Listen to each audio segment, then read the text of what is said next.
अगर आजकल कुछ लोगों का दिल कितना पत्थर है कि अब तक सलाम का मूड ही नहीं बनाया।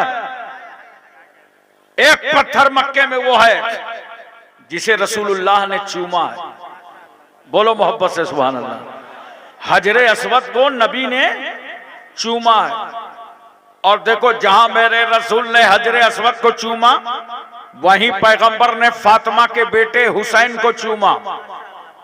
और कुछ लोगों को कंफ्यूजन हो गया, वो चूमना को पूजना समझ गए। चूमना को पूजना समझ गए, जबकि अपने बच्चों को दिन भर पूजते हैं, दिन भर चूमते हैं, और उसके बाद कहां कहां चूमते हैं बताऊंगा, नहीं समझ जाओ। हमें अगर चूमना पूजना होता तो मेरे रसूल ने हजरे अस्वद को चूमा ही ना होता। नबी ने तो पत्थर को चूमकर, नबी ने तो फातिमा के पिसर को चूमकर दोनों को बता दिया कि अगर हजरे अस्वद की तरह हजर मिले तो चूम लो, और हुसैन की तरह बशर मिले तो चूम लो। एक पत्थर यह है जिसका नाम मकाम इब्राहिम है। बोलो मोहब्बत से सुभान अल्लाह। इसी पर इब्राहिम अलैहिस्सलाम ने खड़े होकर के काबे की तामीर फरमाई। हम लोग जैसे इंडिया में जब दीवार ऊंची होती है तो चहली लगा लेते हैं। काबे की दीवार ऊंची हो गई तो इब्राहिम पैगंबर एक पत्थर पे खड़े हो गए। खुदा की रहमत मुस्कुरा पड़ी, ए मेरे नबी, अब दीवार ऊंची होगी मगर पत्थर बदलने की जरूरत नहीं पड़ेगी, नीचे से पत्थर भी बढ़ता चला जाएगा। इस पत्थर पर खड़े होकर इब्राहिम अलैहिस्सलाम ने काबे को तामीर किया। उस पत्थर के बारे में कुरान कहता है, ए लोगों, मकाम इब्राहिम को मुसल्ला बनाओ, मकाम इब्राहिम पे नमाज पढ़ो। हमने कहा, अल्लाह हतीम के होते हुए, मिज़ाब रहमत की मौजूदगी में, सहने काबा के होते हुए पत्थर के सामने नमाज। खुदा की रहमत मुस्कुरा पड़ी, मेरे बंदो पत्थर ना देखो, इस पत्थर से मेरे नबी का पैर टच हो गया, मेरे नबी का पैर छू गया है। मोहब्बत से बताओ, एक पत्थर से नबी का पैर छू जाए तो उस पत्थर की ताजीम, तो सरापर रहमतुल्लिल आलमीन की ताजीम का आलम क्या होगा। अब एक बात बताओ, जिस पत्थर से इब्राहिम अलैहिस्सलाम का पैर मस हो गया हो, एक अल्लाह वाले का पैर छू जाए तो पत्थर की ताजीम, तो सरापर जिस कब्र में कोई अल्लाह वाला लेटा हो, उस कब्र की ताजीम का आलम क्या होगा। इसीलिए तो कहता हूं मैं, मिट्टी तो सभी मिट्टी है, मगर मिट्टी के वो जर्रे जो गुंबदे खजरा में हैं वो जन्नत से बढ़कर हैं, और जो जर्रे रसूलुल्लाह के जिस्म पाक से छू गए हैं वो अर्शे इलाही से अफजल है। तो जिस रसूल की खाक का ये आलम हो, उसकी जाते पाक का क्या आलम होगा। एक बात और सुन लो मुसलमानों, अगर मेरी तकरीर बहुत गौर से आपने सुन लिया तो इंशाअल्लाह कोई बदअकीदा आपको गुमराह न कर पाएगा। मैं तवज्जो चाहता हूं आपकी। अल्लाह ने इस पत्थर के सामने नमाज क्यों पढ़वाया? इसलिए पढ़वाया ताकि खुदा की इबादत भी होती रहे और एक नबी की यादगार भी कायम रहे।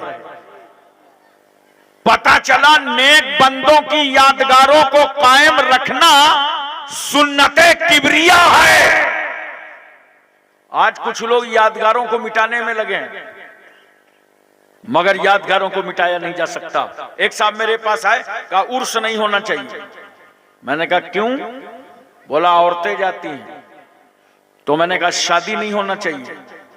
बोला क्यों? मैंने कहा औरतें जाती हैं। अगर तेरा ये फार्मूला इंडिया में लागू किया गया तब तो भारत के सियासी लोगों को एक अलग से जमात बनाना पड़ेगा, ऑल इंडिया रड़ुआ समाज। अबे शादी भी होगी, उर्स भी होगा, लेकिन दोनों शरीयत के मुताबिक होंगे। बोलो मोहब्बत से, दोनों शरीयत के मुताबिक होंगे। बहुत गौर से मेरी तरफ देखना, जो देखेगा उसी को तकरीर समझ में आएगी। ये देख रहे हो ना? बोलो, समझ गए? इसका कितना ख्याल रहता है, कटने न पावे। लड़के जवान हो गए, कटवाने न पावे। यहां से निकलता क्या है बताना मत। समझ गए क्या निकलता है? अब गंदगी निकलती है, कोई मुश्क अंबर तो निकलता नहीं। तो उसके लिए अपना अपना इंतजाम है। निकले पहुंच लो कि नाक ही काट डालोगे? बोलो मोहब्बत से, नाक तो नहीं काटोगे ना? निकले पहुंच लो। इसी तरह याद रखो, मज़ारात पे जो उर्स हो रहे हैं, उन आरास में जो शरीयत के खिलाफ रस्में हैं, उन रस्मों को मिटाया जाएगा। उर्स कल भी हो रहा था, आज भी हो रहा है, हमेशा होता रहे। यही मज़ारों से तो इस्लाम फैल रहा है इंडिया में। मैंने अपनी जिंदगी में सबसे पहले शख्स को 92 से पहले जब कलमा पढ़ाकर मुसलमान किया, अल्लाह ताला ने तौफीक मुझे कई बार अता फरमाई। जब उसने मुशर्रफ पर इस्लाम किया तो मैंने उससे पूछा कि ये बता तुझे इस्लाम में पसंद क्या आया, इस्लाम में अच्छा क्या लगा? बोला गुरुजी मैंने तो इस्लाम पढ़ा ही नहीं। तो मैंने कहा कोई लालच, शादी का मसला है? कहा ना ना शादी है ना लालच है, बस एक बात बहुत समझ में आई।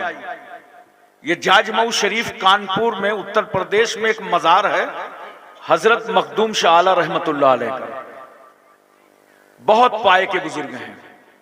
27 सफर को उनका कुल होता है और जिसमें तकरीबन 5 लाख का मजमा होता है। अल्हम्दुलिल्लाह कुल में ये दुआ फकीर ही करता है। तवज्जो कीजिएगा, उसी मजार पे मैंने देखा कि हिंदू मुस्लिम सिख ईसाई सभी आते जाते हैं बगैर भेदभाव के। तो मैंने भी एक दिन दर्शन किया, सर पर रुमाल रखा और स्नान करके सर पे रुमाल रख के दर्शन के लिए पहुंच गया। और जब जाके वहां मजार के करीब में खड़ा हुआ तो मेरी आत्मा को शांति मालूम हुई। मैंने वहीं से तय कर लिया कि जब कानपुर की मजार में लेटे हुए एक वली की अजमतों का ये आलम है तो मदीने के नबी की रहमतों का आलम क्या होगा? हजरात तवज्जो कीजिए जरा सा। उर्स भी होगा, शादी भी होगी, मगर मुसलमानों शादियों में जो गलत रस्में हैं उन रस्मों को मिटा दो। ये डीजे बजा रहे हो, बाजा बजा रहे हो, डांस कर रहे हो, बेपर्दगी से काम ले रहे हो, ये तमाशा बना रखा है तुमने। सुनो, अहम जुमला नजर करने जा रहा हूं उलमाए किराम की। हम अहले सुन्नत वल जमात के जितने एतराजात हैं वो इनके बदअकीदा मौलवियों पे हैं और इनके जितने एतराजात हैं वो हमारी जाहिल कौम पे हैं, हमारी जाहिल अवाम पे हैं। बाजा तुम बजाओ, गालियां ये उलमा खाएं, गाना तुम सुनो, गालियां ये उलमा खाएं, डांस तुम करो, गालियां ये उलमा खाएं।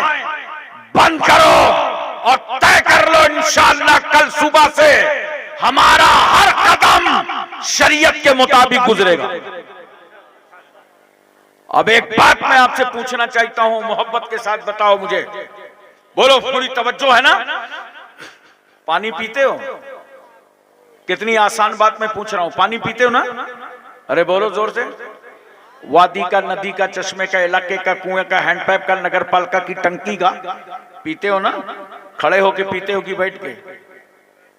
बैठ के ना।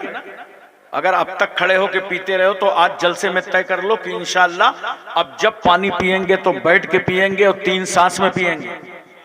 देखो कभी कभी थोड़ा थोड़ा दिमाग लगाओ, काम बड़े बड़े बन जाते हैं। जैसे जूता चप्पल पहनते हो ना, बोलो आज से तय कर लो जब जूता चप्पल पहनेंगे, जब पहनेंगे तो दाहिना पैर पहले डालेंगे और जब उतारेंगे तो बायां पहले निकालेंगे। देखो काम भी चल गया, सुन्नते रसूल भी अदा हो गई। पैजामा पहनते हो ना, इतना खामोश हो लगता है सब नागालैंडी हो। अरे पैजामा पहनते हो ना, जब पैजामा पहनो तो बैठ जाओ और जब साफा बांधो तो खड़े हो जाओ। देखो काम भी चल गया, सुन्नते रसूल भी अदा हो गई। खाना खाते हो, दस्तरखान लगा लो, नमक से शुरू करो, नमक पे खत्म करो, और दस्तरखान में जो सबसे कम उम्र हो सबसे पहले उसके हाथ धुलाओ। क्यों?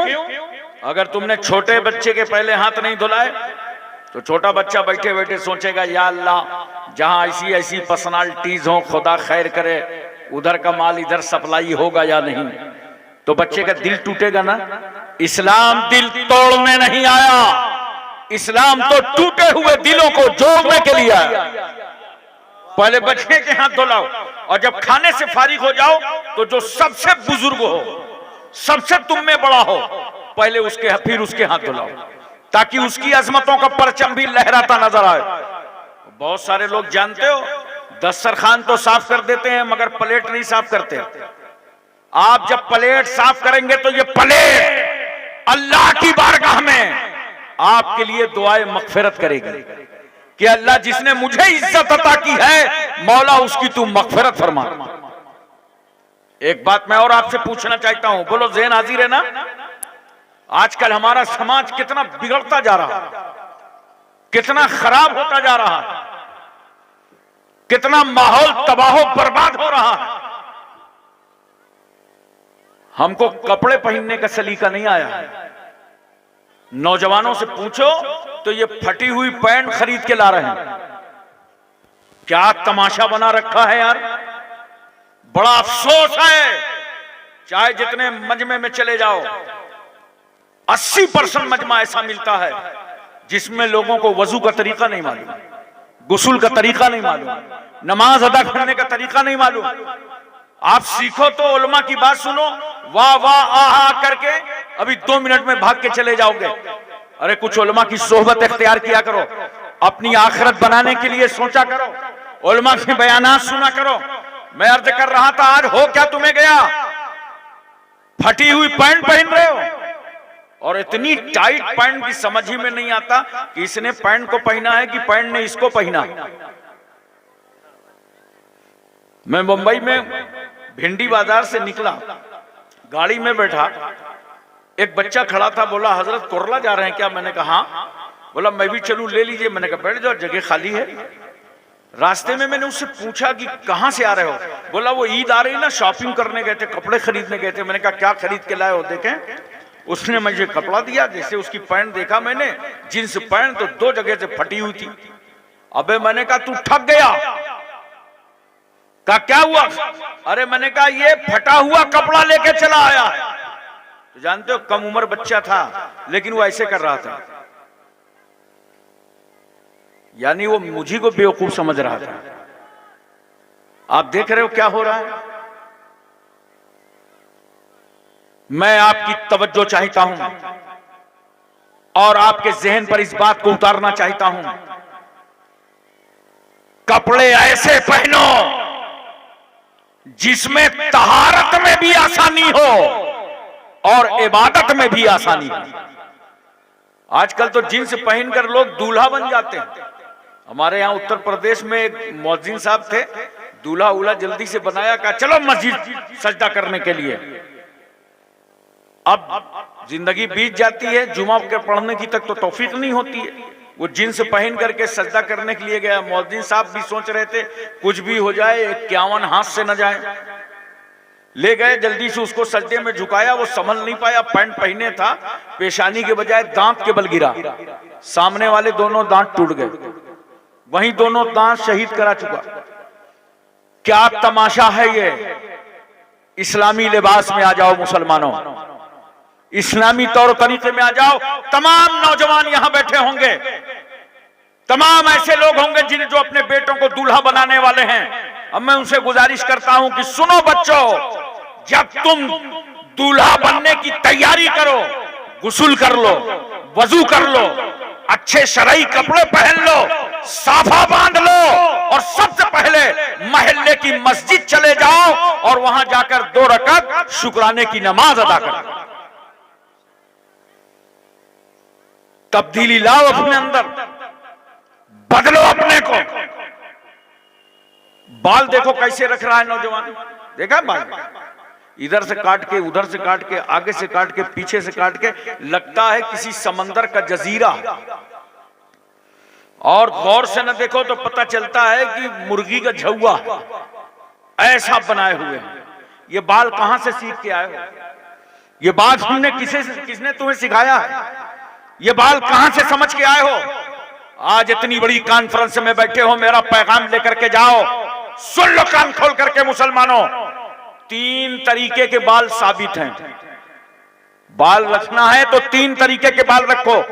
या तो पूरे बाल कसर करा दो, या ताबदोश या ताबगोश, या तो कांधे तक बाल रखो, और या तो कान की लौ तक बाल रखो। मर्द के लिए ये 3 तरीके के बाल हैं। बाल रखना है तो इस तरह रखा करो। समझ में नहीं आता। आजकल तो दिहात खड़े खड़े खाना खा रहे हैं, शादियों में खा रहे हैं ना। वो कौन सा उसको सिस्टम बोलते हैं? Buffer system. Buffer system. देखिए, इनको मालूम है। अभी बंगाल में मैंने एक कॉन्फ्रेंस में पूछा था, ये खड़े होने वाला कौन सा सिस्टम है? तो एक साहब बोले बम्फर सिस्टम। ले लेके भाग रहे हो, वो भी प्लास्टिक की प्लेट। अब मौका मिल गया, भीड़ ज्यादा है तो निकाले जा रहे हो, निकाले जा रहे हो। टेढ़ी हो जा रही है प्लेट, बोटियां नीचे गिर रही हैं, मगर नहीं, दम नहीं ले रहे। खाने को जाय कर रहे हो, भाग भाग के खाना खा रहे हो, फिर कहोगे कि मौलाना लोग मुर्गा बहुत खाते हैं। और हमेशा याद रखना, ये वही बोलेगा जिसने कभी दावत ना दी हो। इन उलमा से पूछ लो, ये वही बोलेगा जिसने कभी दावत ना दी हो कि मौलाना लोग मुर्गा बहुत खाते हैं। अबे कभी दिमाग तो लगाओ, अगर खाते हैं तो कहां खाते हैं? तुम्हारे ही दस्तरखान पे तो खाते हैं। और देख, आलिमे दीन की बरकत, हाफिजे कुरान की बरकत, अपने इमाम की बरकत, इमाम के सदके में उस दिन तुम्हें भी अच्छा खाना मिल जाता। तुम एक दिन का अच्छा खाना तो बर्दाश्त नहीं कर पाते। गेस्ट हाउस में दावत हुई तो आज तो शुक्राने की नमाज अदा करके जाना था कि अल्लाह तेरा लाख लाख एहसान, व्यवस्था अच्छी है। मगर वहां गए तो सुन्नतों का मजाक उड़ाने लगे। मैं कह रहा हूं, ये खराबियां समाज में कैसे आ गई हैं? किसको देख लिया तुमने? किसको अपना आइडियल बना लिया तुमने? याद रखो मुसलमानों, वो और लोग हैं जिनके आइडियल मुंबई में रहते हैं। किसी को बुंदा पहने देखा तो बुंदा पहन लिया, किसी को कड़ा पहने देखा तो कड़ा पहन लिया, फटी पैंट में देखा तो फटी पैंट देख लिया, बाल ऊपर नीचे करते देखा तो उनको आइडियल बना लिया। अरे वो लोग उनको आइडियल बनावे जिनका इस कायनात में न कोई रहबर हो, न रहनुमा हो, न मसीहा हो। मुसलमानों के बच्चों, तुम मुंबई के अदाकारों को आइडियल क्यों बनाते हो? तुम्हारे आइडियल तो हादी अकबर जनाबे मोहम्मद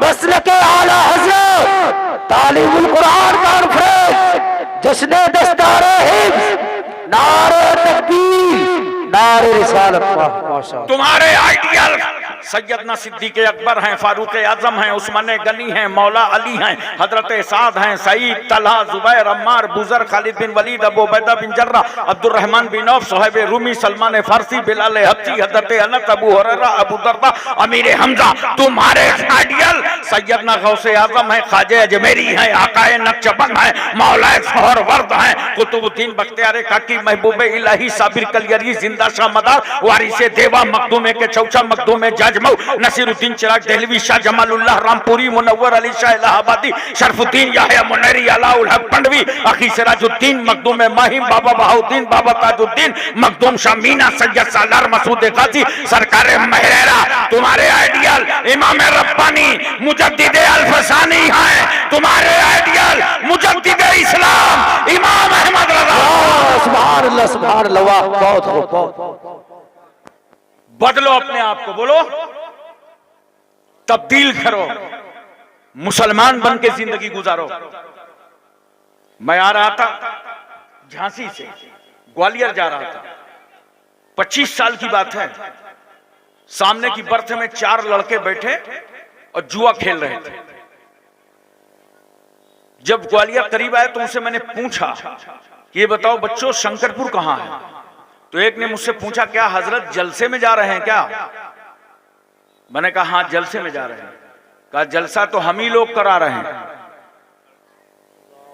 मैंने कहा क्यों, तुम मुसलमान हो क्या? अरे बोला पक्का मुसलमान, अब्बा मुसलमान, अम्मा मुसलमान, आपने हमको मुसलमान नहीं समझा। मैंने कहा मैं तुमको मुसलमान कैसे समझता? तुम खड़े खड़े पेशाब कर रहे थे, मैं कैसे समझता तुम मुसलमान हो? तुम खड़े खड़े पानी पी रहे थे, मैं कैसे समझता तुम मुसलमान हो? तुम जुआ खेल रहे थे, मैं कैसे समझता तुम मुसलमान हो? तुम आपस में गालियां बक रहे थे, मैं कैसे समझता तुम मुसलमान हो? तुम एक दूसरे की बुराई कर रहे थे, मैं कैसे समझता तुम मुसलमान हो? तुम गीबत कर रहे थे, चुगली कर रहे थे, मैं कैसे समझता तुम मुसलमान हो? एक ने कहा बहुत जिद्दी मौलवी है, मानेगा नहीं। जब मैं शंकरपुर पहुंच गया तो 4-5 लड़के सफेद कुर्ता पैजामा पहन के आए, जालीदार टोपी लगा के, मजमुआ अतर, और आने के बाद मेरे रूम में दाखिल हुए। कहा हजरत सलाम वालेकुम। मैंने कहा वालेकुम अस्सलाम। कहा पहचाना? नहीं हमने नहीं पहचाना। कौन? कहा वही मुसलमान हैं जो ट्रेन में मिले थे। मैंने उन बच्चों को बड़े प्यार से एक बात बताई थी, मुसलमानों सुनो गौर से, तुम भी बड़े प्यार से सुन लो, मेरी बहनें सुन लें, बेटियां सुन लें, माएं सुन लें। मैंने कहा बच्चों, इस्लाम इसलिए नहीं है कि तुम तारुफ कराओ कि मैं मुसलमान हूं, तुम पहचान कराओ कि मैं मुसलमान हूं, तुम अपने को बताओ कि मैं मुसलमान हूं।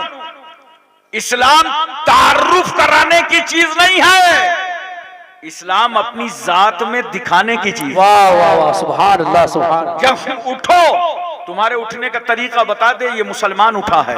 चल रहे हो तो निगाह नीची हो, दुनिया समझ जाए कि ये मुसलमान जा रहा है। कोई मुसीबत ज़्यादा रास्ते में मिल